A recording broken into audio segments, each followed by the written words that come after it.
Charlie. What's up, guys? What's up, gang? And welcome back to another video. So today I'm gonna teach you guys how to win the World Cup Fantasy Football. So if you guys didn't know, the World Cup is here. Yeah. Portugal's gonna win it all. By the way, you're gonna hear it here first. Bruno's gonna win the Ballon d'Or and MVP. You're gonna hear it here first. I love Bruno. I love Bruno so much. But yeah, by the way, so the Fantasy World Cup is here, and if you guys didn't know, I'm a big fan of Fantasy Premier League and Fantasy Champions League. I've been playing those games, and I just wanted to make an honest guide on how to win, or at least have the best chances of winning. Word number one. There's actual prizes on the line, by the way, but I don't play for any of those prizes other than the bragging rights of I know ball. Yeah, and my dignity and integrity on the line. By the way, I can't put this in a full slide because something about the recording just doesn't allow me to. I'm very bad at tech, as you can see, but my knowledge is is is is precious. It's you don't see it anywhere. Okay, um, but guys, actually, there's no guarantee on how you can win the World Cup Fantasy, but at least with what I'm gonna tell you, you're gonna easily get top 1%, be the top 1% of this game, because I've seen all these drafts out there and they're just downright doing the worst shit. You know, they don't know ball. They're not like me. Okay, so how to win the World Cup Fantasy? Look, can you see here? Oh, I love Bruno Fernandes. Just play Bruno Fernandes. Okay, so I'm just gonna in real time draft a real team. This is probably gonna be very close to my final draft team. Um, so yeah, first step we go for Bruno Fernandes. Yeah, look at him, he's here. Yeah. Okay, so now that you have Bruno Fernandes, let's go to the next step of what we need to follow. Okay. Look at you. wait, no way. Don't. Okay, brothers and sisters, there's no actual way that guarantees you on how to win in World Cup Fantasy Football. You know, you hear this all the time: template versus differential. You know, when you're playing Fantasy Premier League or when you're playing Champions League, because people are like, oh, I get so bored at this game because everyone literally picks the same player. Well, guess what? They pick the same player for a reason, because they are good at that price, you know. And most template teams are better than average. They're like 60 or 70% better than average. Um, and another thing is, like, differentials are good when they hit, but when they don't hit, you feel like a dummy. And also at the same time, it literally pays nothing for you to go for a differential when you're playing for Champions League or Premier League Fantasy, other than bragging rights. Well, actually, the World Cup Fantasy team, they actually did a very good job, because now, more than ever, it actually does. It does. Ownership does matter, but it only matters when it's lower than 5%. See? Unless it's less than 5%, you actually get rewarded for being a nerd. Yay! So guys, I'm going to tell you something. Points are points, no matter if they are template points or differential points, okay? Sure, your ranking differs depending on who gets you the point. But the game is simple, you know. You don't have to complicate it so much. I see a lot of people complicating fantasy football so much. But it's simple. You don't care about what others are doing. You don't care about anything else other than getting the players that are gonna get you the most points, dumbass. I'm sorry, I'm having a bit of a flu right now. But basically, so what you're gonna do is that you're gonna draft a team, not minding too much about the ownership, but do it when give it a factor when the ownership is less than 5%. And most of the time, you realize this 5%, because a lot of the time, low ownership players are players who are cheap, because on the higher end, as you can see here, on the higher end, literally all the expensive players, even though they are expensive, they are owned by a lot of players, because a lot of players who are playing this game are casuals. Yeah, that's right. See Lamine Yamal, 10 million, 43%. That's a lot. And you can't find someone lower than 5%. Like, I don't know, until you go below, like, I don't know. Okay, look, there's a 10 million at 6%. Okay, see, this is one of the lowest own high price players that you can get, Mohamed Salah, but he has shitty fixtures and he also has bad form. So, like, I mean, unless you are a die-hard fan sucking on Mohamed Salah's cock, you go for him. But I guess what I'm trying to say, my point is that most of the time, if you want to get players that are less than 5% where it actually matters, it's gonna be on players that cost very little. And with that strategy, um, we can also go for, because my playstyle, I like to go for attackers and midfielders, put most of my money there. So if I were to invest in low price players, in low owned players, it's mostly gonna be in the defense. Okay, yeah. Okay, so how are we gonna draft that? Okay, so we know we want low price defenders and low own defenders. How are we gonna pick them? Okay, now we attack the fixtures. Okay, okay, see, this is the fixtures. This is the betting odds given by FPL Joe. These are the odds that the bookmakers use to scam people's money. Okay, people actually put in gambling money to win according to these odds. And you know something about betting is that the house always win, because it's all, if the house loses, it's not even going to be a business anyways, right? So these bookmakers odds is almost like a bible. It's in football, anything can happen, but this is as close as it gets to predicting what could happen. Okay, so we have to attack the fixtures and trust the odds. Okay. So what were we talking about? Defenders. Okay. Now let's go look at the defenders. Okay. By the way, this is the um, game week 1 and game week 2's stats.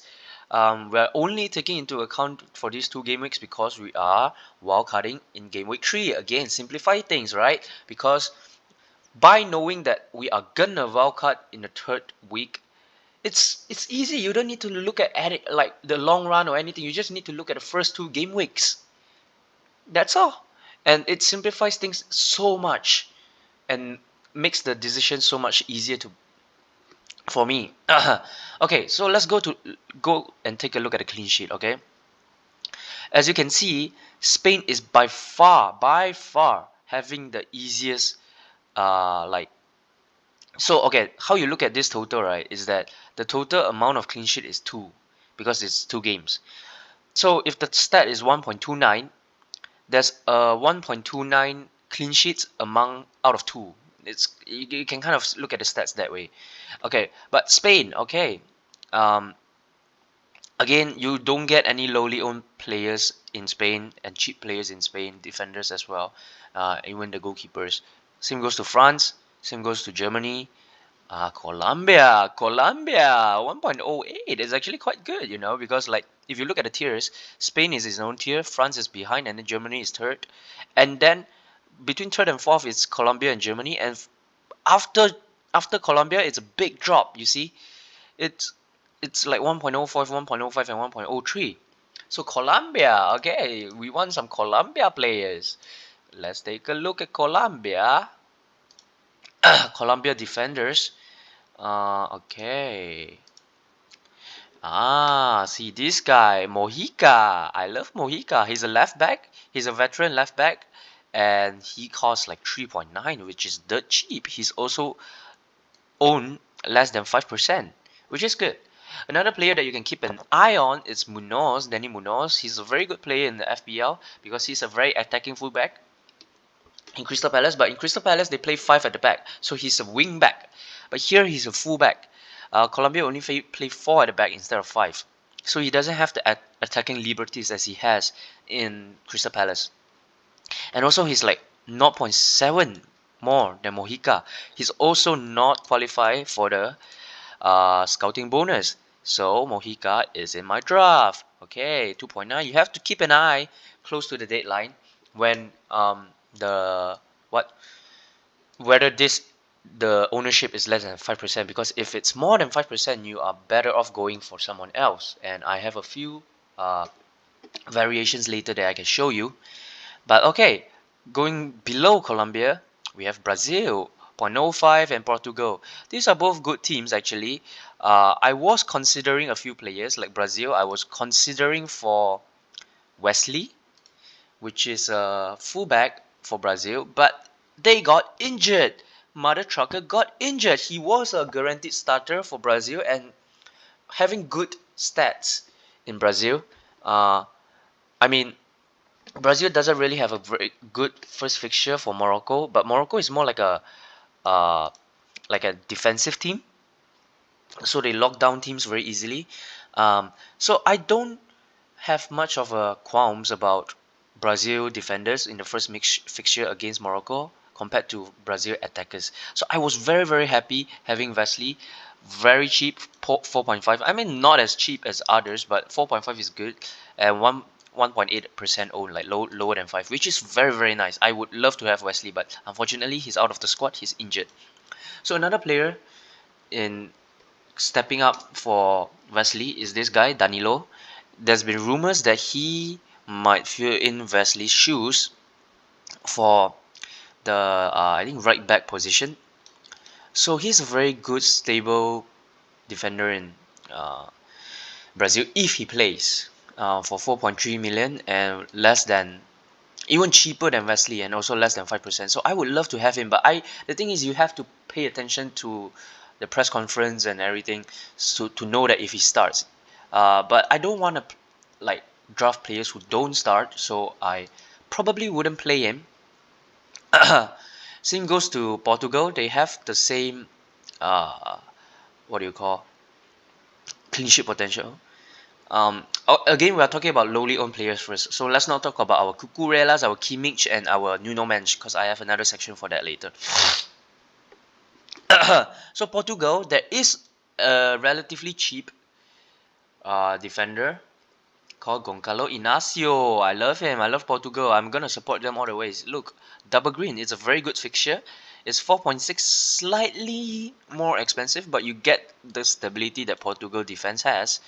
Um, and but the thing is also he's not that nailed as well. It's like more or less nailed, like 80%, but still there's a chance that they might rotate. So that's the thing about Brazil and Portugal, about all these strong sides, right? Is that whenever they're playing group stage, especially they're playing bad teams, there's a very high chance they might rotate. But compared to like a side like Colombia, they need to fight for all the points they can get. So they would play like more nailed on players like Mojica. So I love those. Okay. So actually, if you can see, for the first two match days, Canada is actually quite up there as well in terms of clean sheet potential, and there is a nailed on keeper for Canada, because the coach just came out and said that this guy, Crapo, yeah, Crapo, I think that's how you pronounce his name, is gonna be the starting keeper. And he's so low, like 0.5, and 4 million is about the price. There's a few other um variations that you can get, but I think for the second keeper, I'm gonna go for like 1 out of 3 that I'm thinking of. But Crapo right now is new in my team, so is Mojica. I mean, if they stay below 5%, which in their cases probably yes. Okay, so below Canada, Ecuador. Ecuador is a very the best defensive team in South America. So if you think of like Brazil, you think of Argentina, they're all in South America. I think Uruguay as well, but they're not. They're nowhere near Ecuador. Ecuador is like one of those teams that plays like Arsenal. You know, they like to shut down teams and um, really emphasize on their defense. So Ecuador, there was like a player that I had my eye on, but I don't know how I feel about it. Oh no, not goalkeeper. Yeah, Estupinian. He's very good. He got like I think 2 assists in a friendly game or something, or even a goal. But he's slightly more expensive, 4.8 million. You see. So yeah, I don't know if we are gonna go for Ecuador defender, but another guy that you can have your eye on is Galindez, which is the Ecuador goalkeeper. Okay, they don't really have a good first fixture against Ivory Coast, but Galindez is 4.2 million, a bit more expensive, and 1.7 owned, so it's very nice. Yeah, very nice. Um, but yeah, I don't think he's my keeper. Again, okay, let's go down the list. Ecuador, Switzerland. Switzerland, there's like a keeper that is good as well, but I don't know if I want to play him. Uruguay, okay, Uruguay. There's also a keeper and a defender that is new, and I might bring into my team. Let me look for Uruguay. Okay, um, yeah, Rocher. Rocher is 4.1 million, so one point not point 1 million less than the Ecuador keeper, but instead of one good fixture, he has two. But another thing is he's very close to 5%, so you have to pay an attention to if this gets to 5% at the end of the deadline, and if so, you change to the other, the Galindez, whatever his name is. Another person that I like is Oliveira, 4.3, 0.3. That's crazy low. You see, I think he's a fullback, or I don't know if he's a fullback or a center back, but he's nailed. Thing is, he's nailed and he's cheap. Okay, so Oliveira is a pretty good defender that you can get also. Um, and yeah, that's it. Okay, I think for the meantime, we're gonna play Rocher. Oh, okay, another keeper that I like. So okay, if you can't see here, actually there's 10 teams. This is 10 teams, but the 11th team here for clean sheet odds is actually Mexico. So let's take a look at Mexico. Okay, Mexico. There's a very good keeper, mainly because he's cheap, and he's actually the second keeper against the legendary World Cup keeper Ochoa. But there are rumors that saying that this is gonna be their main keeper throughout the World Cup career, but campaign. But they're saying that Ochoa might play the first match. So again, you have to keep an eye out on that. And also Ochoa is more than 5%. So you probably, if Ochoa's playing, I'm not gonna get either. But if Rangel's playing, and also if Rangel is lower than 5% at the end of the deadline, I'm gonna play Rangel. So for the benefits of this draft, and why also because it's 3.9 million, much lower than the 4.1 of the Uruguay keeper and the Ecuador keeper of 4.2. So you can save a lot of money here as well. Like 0.3 is quite a lot. Again, you need to keep an eye if he plays. Also, Mexico has has home court advantage. So does Canada, right? And Mexico is gonna kick off the first game week, so you actually get the squad news one day before the deadline, and you can make your choice there. So I'm gonna put him in my squad first because I like him if he plays ahead of Okoa again and he's lower than 5%. So if those two fits the criteria, I'm gonna play Rangel. If not, I'm gonna play either the Uruguayan keeper or the Ecuador keeper, depending on who has less than 5% own. Okay, so according to this, let's see who do we want to put in our defense. Okay, another thing is, let's talk about premiums. Okay, I told you to avoid the premiums just now, but okay, let's now talk about premiums. Okay, in terms of premiums, you look at Spain, you think about your Cucurella, your Laporte, your uh, who's the other guy, your Pedro Porro. But Laporte and Pedro Porro, they're not even new. France, you have Konate, you have Theo Hernandez. Theo Hernandez is very good. I like him, but it kind of, with so many attacking options in France, like you kind of want more freedom to pick. If Germany, I'm gonna tell you right now, Kimmich is in my squad because, like, I mean, Kimmich is like a, he's like a midfielder and a defender, but he's classified as a defender in this game, and like those are like the best players in fantasy.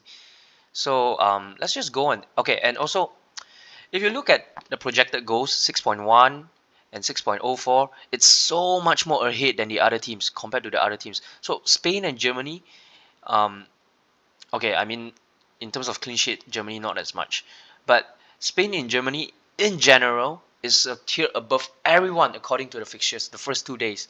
I'm not saying that they're the favorites to win the World Cup, but I'm just saying for the first 2 days, first 2 game weeks, Spain and Germany is like way ahead of everyone in terms of fixtures.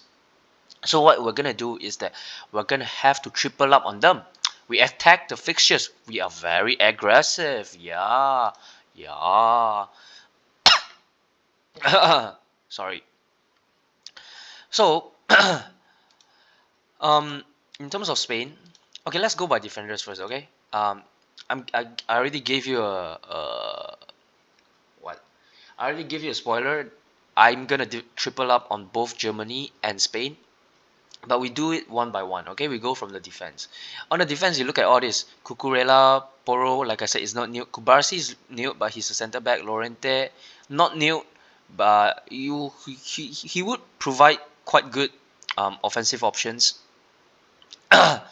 Offensive, aggressive, offensive returns. Laporte, not new as well, but he's a centre back. And the other ones, yeah, it's probably irrelevant. But the person that I want you to look at here is Cucurella. Look, he's 5.1. It's cheap compared to Porro, and Porro is not even nailed. And the thing is, although he's highly old, like 21.7%, but it doesn't even matter because look, 21.7% is the same as 8.9, is the same as 6.1, is the same as 5.7, is even the same as 5.1, bro, because they all get the same points, they all play by the same rules unless you are underneath 5%. So in that logic, I'm gonna go for Cucurella. In that same logic, I'm gonna go for Kimmich. Joshua Kimmich.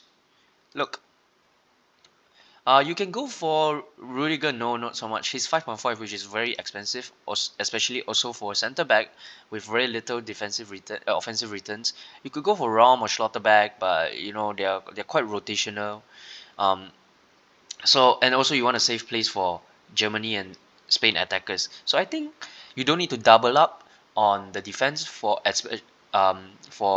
powerhouses like Germany and Spain. So now going back, we have a few options. Okay, we can either go for Estupinian, the Ecuadorian. We could go for, but Estupinian, yeah, I don't know. I don't know how I feel about it. We can go for Danilo, which I don't know if he would have a spot in the starting or how many minutes he's gonna play. Same goes with Inacio. So it's actually a very good chance. Actually, okay, I need two defenders. I'm gonna pick one out of the three. The oh, Switzerland. There's another. I think was it Swiss Elverde, right? He's a Elvedi. Yeah, he's also another person that you can take a look at if you are interested. So between Elvedi, Estupinian, Danilo, and Inacio, who do you go for? They're all a bit um, different prices. I think I'll go for Elvedi because he is much lower than 5, so he probably won't go beyond 5, and he's 4.3. Um, but if you look at Danilo, I think he's also 4.3. Yeah, 4.3, but Inacio is more expensive, right? 4.6, yeah. It kind of sucks because I kind of want Inacio, but because probably only because I'm a biased Portugal fan. He's not even that nailed. He's quite nailed, but not nailed. And who's the other? Estupinian. Estupinian is much more expensive, 4.8, and doesn't have a good fixture in the first round. So yeah, probably I would eliminate him. So it's between Danilo, um, Danilo, Inacio, and Elvedi. I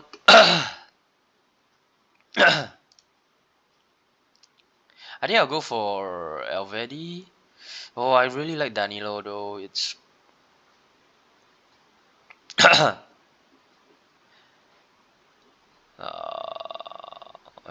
or even the Uruguayan, uh, the Oliveira. But let's go for Alvedi. Okay. Again, keep an eye out on how much they own because um,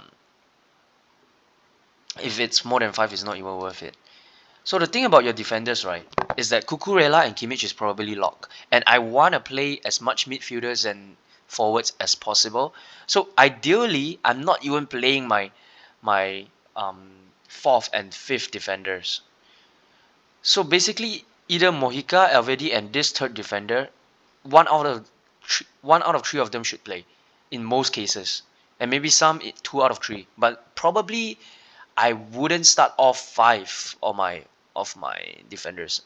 Oh, also the format of this World Cup Fantasy is that is a lock-in system, so you could sub them after the match. So basically, you can optimize your starting squad much more compared to the FPL system, where you have to like lock in your starting squad the before the deadline. So in that case, we can actually optimize a lot on our fourth and fifth defender, which are probably not gonna be playing in the starting squad, or even the third, fourth, and fifth, because sometimes the third, fourth, and fifth they rotate. So in my case, it's Mojica, Alvedi, and another defender. So this last defender, we're gonna go off script. We're not gonna follow the fixtures of the clean sheets or whatever, because there is this defender that I really like. It's below 5%. It's a scouting player. It's okay. Let's see if you can guess who am I talking about. We love Estupinian, but he's I don't know. I don't really like him because Ecuador is like a very defensive team, so he wouldn't get me offensive returns. But there is this defender who plays like a winger. Literally, sometimes he's the most upfront man in his own team. He has home court advantage, so he's probably Mexican, Canadian, or American, and he's dirt cheap. He's also owned less than 5%. Is this boy Des? Yeah, you hear? Des 4.3. Look, Paraguay, Australia, good fixtures compared to Ivory Coast and another good fixture, I think, from Estupinian. And it's also like much cheaper than Estupinian. He's very attacking, this boy Des. He's kind of like a punt, where like most times I'm not gonna play him anyways. He's like a very high ceiling player compared to like Avedi and Mojica. So he's gonna get you an assist and a goal sometimes. But other times, because I see America play, although they are the home court, they get trashed a lot. They score a lot of goals, but they also concede a lot of goals. And in this game, uh, compared to wait, I think Premier League there's a minus points in conceding goals, but in this game there is conceding goals deducts your points. So that's not really good for a defender, for a weak defended side to be drafted. But I'm gonna make an exception because like I mean it's the World Cup, let's have some fun, right? Like Des, my boy, like let's just take some puns, right? You look at all these players, you've probably seen them in other drafts before, right? Like Mojica, Cucurella, Kimmich, even Alvedi. Even Mojica and Alvedi is quite template among engaged managers. But Des, oh my god, have you seen Des anywhere? My boy Des is the best. Okay, so now we have our goalkeepers and our defenders sorted out. With relatively low budget, we handled the defending and the goalkeeping. So now to the fun part, to the midfield and to the forwards. I've already told you, if you look at the projected goals for the first two match, it's Spain and Germany is so far ahead of everyone, so far ahead. Look, 6.1, 6.04, and it drops to 5.19. So basically, on average, Spain and Germany is gonna score one more goal compared to other teams, any of the other teams. That's crazy. Do you know how crazy that sounds? I know it doesn't sound as crazy, but it's not just any other team. It's it's not average, you know. This is compared to the third place, which is Brazil, which is a very attacking team as well. But Spain and Germany is scoring one more goal than the next most attacking team, which is Brazil, for the first two game weeks. Think of it.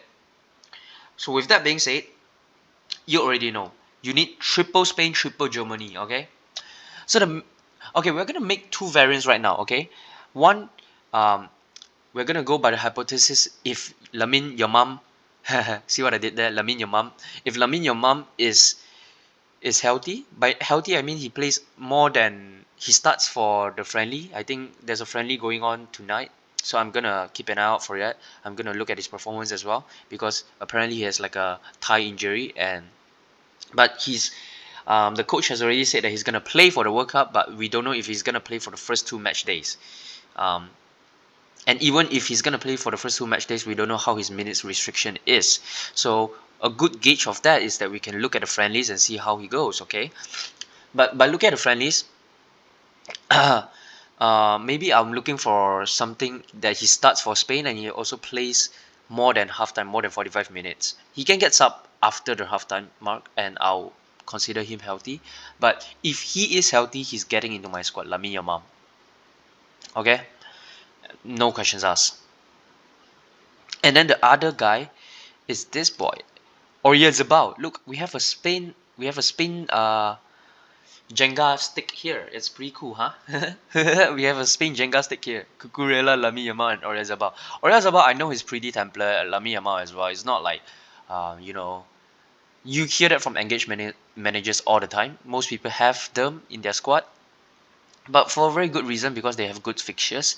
Oyarzabal is also very good because he's gonna have the penalties if Lamine Yamal doesn't play. But even if Lamine Yamal plays, Oyarzabal is the man up front. You know, he's the finishing product for the whole attacking system that is Spain. So yeah, we have to have him in the squad. And in that same logic, okay, later I'm gonna show you how I'm gonna work on my strategy. And you know, managers all say that, oh, I want to be open. I don't want to be like, you know, I don't want to lock in any transfers yet and blah blah blah. But no, for me, I want to attack the fixtures. I want to be aggressive. I want to have fun in this World Cup. So I'm gonna use all my transfers. I'm gonna have transfers planned. I'm even gonna take hits using transfers. Hits is basically you go by the limit of your free transfers and you pay an amount of points. Actually, it's just 3 points, which is cheap because for FPL and UCL, if you want to take a hit, I think it's 4 points. So yeah, hits are very good. Don't be afraid to take hits. Not in real life, but in FPL, yeah, please do that. So same thing for Germany. One player that I would go for is Wirtz, because Wirtz, if you look at Wirtz, he's basically the same as Musiala, but cheaper. Okay, they're both more than 5% because with premiums you mostly don't get any premiums that are owned less than 5%. That's just it. But actually, if you keep an eye on this, right? Germany, although they have good match day one and match days two projected goals, most of their projected goals is here in match day one. That's why you need to triple up on Germany attack. I mean, I say triple up, but Kimmich is in the defense, but Kimmich is also like an attacker as well. So yeah, you kind of have to triple up on match day one. Match day two, you can work on it. There's a lot of times where match day two. Actually, I can just show you here. For match day two, um, actually is not that crazy. The appeal for Germany offense from match day two is actually it's not as crazy anymore. Okay, let me close this. Yeah, look, Germany drops. Okay, if I include match day one, they're number two on offense. Okay, but if I exclude match day one, they just drop, bro. They drop below Belgium. They drop below Canada. It's like two. So, and if you look at this, France match day two. Those are the plays that you want to go for. Brazil match day two. So, but I don't have any of those. So how am I going to tackle it? Look, Brazil match day one is 1.7. It's so low. If you look at only match day one, Brazil is nowhere. It's nowhere even in the top 10. So how do you work around this match day one and match day two? Because it's very tricky. You know, you kind of want Brazilian players for match day two, and you kind of want Germany players for match day one, because the variance between match day one and match day two is very big. Look here, it's 2 goals difference, and here it's like 1.7 goals different between match day one and match day two. So we're gonna tackle it on our transfer strategy next. But before that, we have to put in our players first. Like I said, I'm going to triple up on match day 1 at least. I don't know about match day 2. Match day 2, some of the Germany players are going to go out. But at least for match day 1, I know I want to attack the Germany fixture offensively. How I'm going to do that? Of course, I'm going to use words. Okay. Now, another thing, Carl is not playing anymore. Initially, I wanted to have Carl because he's very cheap and he's below 5% owned, and he was the starting right winger for Germany. So he's a very good enabler. But other than that, you could actually have Musiala, which is 0.5 more expensive than Wirtz, but he's as attacking as Wirtz because everything in the Germany offense goes through Wirtz, Kimmich, and Musiala. And Havertz is kind of like their finishing product. So I'm considering between Musiala and Havertz. Okay. But like I said, I'm gonna make a two drafts. One based on Yamal if Yamal is fit, and the other one based on if Yamal is not fit. So in this case, if Yamal is fit, we are gonna go for this boy, Havertz. Okay, I know. So look, Oyarzabal, Havertz. There's only place for Haaland or Mbappe. I can't go for both. Either of one is getting left out. And it's not the one you think of. I know who you're thinking of. I'm not leaving him out. So, look, by doing this, we have the Germany stack as well. Okay? So, this is if Yamal is healthy. If Yamal is not healthy, I'm going to go for Musiala instead of Yamal, and then I'm going to change Havertz into someone else. But we're going to go through that later. Okay? So, let's go back to the fixtures. Okay? So, let's look at the match day 1's fixtures. Okay? Yeah, okay. Match day 1 and 2. Below Spain, Germany, again Brazil. I'm gonna move in some Brazilian players for match day 2, but match day 1 I'm gonna avoid them because they're playing Senegal, which is a very defensive team as well, and as you can see, it reflects in the goal odds. Next to that is Portugal. Portugal 4.82. It's a tier below Brazil, Germany, and Spain, but it's still good odds. You know, it's still quite an amount of odds above the. I mean, other than France, above Portugal and France are in their own tier and above Switzerland, Norway, and all. So with Portugal, 2 match days, I'm just gonna go for Bruno Fernandes. I got it covered. France, okay. So for France, although match day 2 is very high odds, you see, 2.85. Like I think it's the 3rd best fixture for match day 2, but match day 1 is actually quite bad because if you go to the odds, you turn off this, France is actually quite low. If you can see, like even Colombia, Argentina, Austria, Portugal, Switzerland has higher odds than France. But the thing about France is that they are very fixture proof. They are the favorites to win the World Cup, right? You have Mbappe, you have Olise, you have Dembele. Like these players are world class, bro. And 1.93, I mean, they're gonna smash that, man. Like, so I think I need some France players. Okay, so in this draft, okay, the thing about Mbappe is I don't think I'm going for him for match day 1. I know, I think I just wanted to be a bit different. I'm doing a bit of mental gymnastics here, but 50.6 is like I don't know, like I can't, like there are, okay, think of it this way, it's either Haaland or Mbappe, right? And in Norway, everything goes through Haaland. Haaland has to score for Norway to win. But in France, yes, Mbappe is the talisman, but there's so much more. Like even the second unit, like Mbappe, they don't rely on Mbappe as much as Norway rely on Haaland. I know I'm gonna regret saying this, but you know, I feel like I can replace Mbappe better than I can replace Haaland. So I'm gonna go for, okay, I mean, I gave you a spoiler. I'm gonna go for Haaland.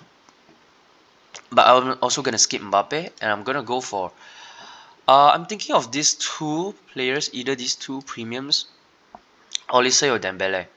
I think I'm inclining more towards Olise because Dembele, he just got injured, I think, or something. I mean, he has less data in the national team compared to Olise. Um, but Dembele, I feel like if he is healthy, I think he is better than Olise because he plays in a striker instead of the winger. Olise plays at the 10 or the wing. Um, so Dembele almost always just scores instead of assists. But so I think I'm gonna go for Olise. So now we have 7.1, okay, for another midfielder. So for this midfielder, I feel like again, let's have some fun, okay? Let's have some fun. If we go to the odds and we only look at the match day one, you can see Norway actually is quite high. It's the third best odds compared to Germany and Spain. And Germany and Spain, no one's near them. But Norway is quite up there as well. And there's this Norway wonder kid that I kind of like. He's associated with Man United. I hope he gets a move to Man United. But in the World Cup, I like this boy. His name's Nusa. Look, lower than 5%. That's crazy. I'm telling you, it's a punt. It's lower than 5%. Um, I love watching him play. So yeah, could go for him. So this is my first draft for match day one. I got 1 million in the bank. A lot of people, they are like, oh, I hate seeing 1 million in the bank, blah blah blah blah blah. Actually, let me see. 5.3. I don't know if I can put Nuno Mensch in here. Oh, I can't. Yeah, no. I would have loved to put Nuno Mendes in there, Nuno Mensch, but I can't. So if you want this to look a little bit better, I guess you can play Dembele here. It gives you a lot of freedom. Yeah. Okay, there you go. It looks better. So if this is my match day one, let me make some subs. Or let's say Mojica. So match day two, like I said, I wanted to have some Brazilian and France in here because if you look at match day two, Brazil and France is up there. I mean, Spain is always going to be up there. So, but yeah, Brazil and France. How are we going to move in some Brazilian players? And if you look at match day two, Norway drops to nowhere. Hey, see what I did there? Because if you look here, Norway is actually quite high, right? It's like the 7 best odds in the first 2 match days, and in the first match day, it's the 3rd best odds. But it drops to 1.5, which is so low, crazy low. I don't want any Norway players in my squad. So we're gonna move out Haaland. We're gonna move out Nusa, and like I said, I like France and Brazil for match day 2. So we're gonna move in Rafinha. Oh, another thing about Rafinha, right, is that he's so good. He's so underpriced, and I agree with everyone saying that he's underpriced at 8.2. But the thing is, buddy, even if it's underpriced and you're not doing anything with the money, it's not as good. Like I would rather get a good player in a good fixture than a good player in a tough fixture that is underpriced. You know what I mean? But for match day 2, we can go for Rafinha, and then of course we're gonna bring in the dictator himself, Kylian Mbappe. Hey, oh, okay, yeah. How do we feel about this? Yeah, pretty good. And then I can play you Rafinha over anyone, I don't know, over Havertz. Yeah, yeah, pretty good. I mean, the thing is, like, Havertz is playing Ivory Coast. Oh, I can't. I am negative in bank. Ha, I'm so stupid. But okay, wait. Okay, sorry. I had to move Havertz. Okay, so like I said, um, match day 2, Germany drops right to quite low. So we want someone that like a striker within the 6.2 million budget. Um, in match day 2. So we have Ecuador, we have Brazil, Ecuador, we have I think Colombia's up there as well, right? Okay, I don't know. But let's look at the options that we have. Okay, let's put to 6.2. There we go. Forward, we have Igo Thiago, we have Suarez. Suarez also pretty good. Suarez is it Ecuador? No, it's Colombian.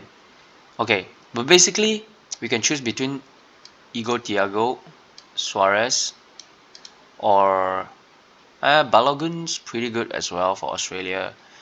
Uh,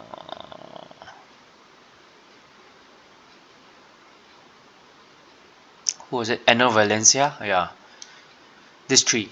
I could go for either one of these three, um, depending on like their game one performance. I could go for Suarez against DR Congo, or I could go for Thiago against Haiti. I could go for Enner Valencia against Curacao. So, I mean, for the matter of the purpose, for the matter of like this, just showing you, I'm gonna go for Thiago because it's the most expensive one. If I can go for Thiago, I could go for Valencia and Suarez, depending on like how I feel about their performance. And also, I'm gonna do the 12 man for Brazil because um, if you can see the odds, Brazil has the highest odds difference. This is like 1.7 to 3.4, which is like two differences. Like, I mean, I think Germany has a higher difference, right? Yeah, it's two. This is 1.7. So technically, I could use the 12 man in the first match day for someone like Havertz and draft Mbappe instead or something like that. I could, but yeah, I'll think about it. Actually, the more I think about it, the more I think that it's pretty good. But I could also go for the Brazil against Haiti one and draft Vini Junior.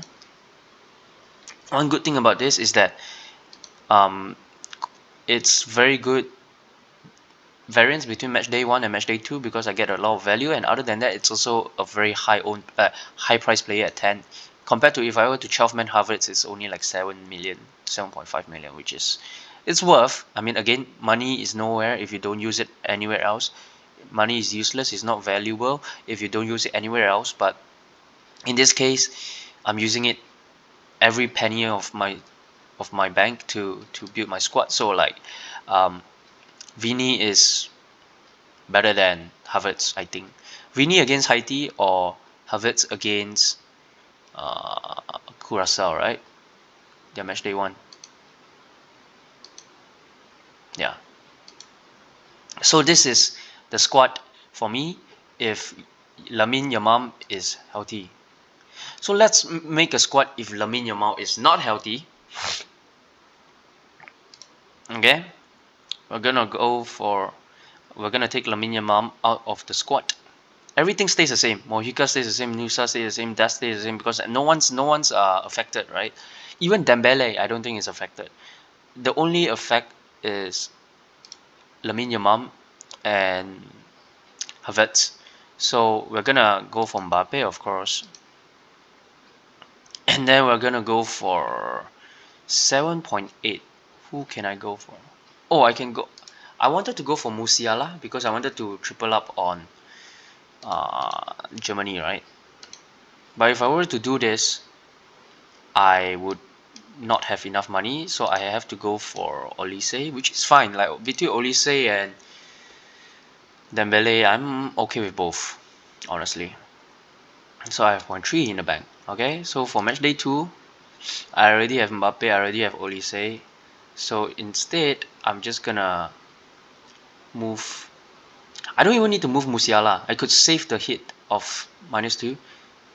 Take out Haaland, take out Nusa, get Rafinha, and then I have more money to work with. I have 8.7 to work with. I get a better forward in the second game week.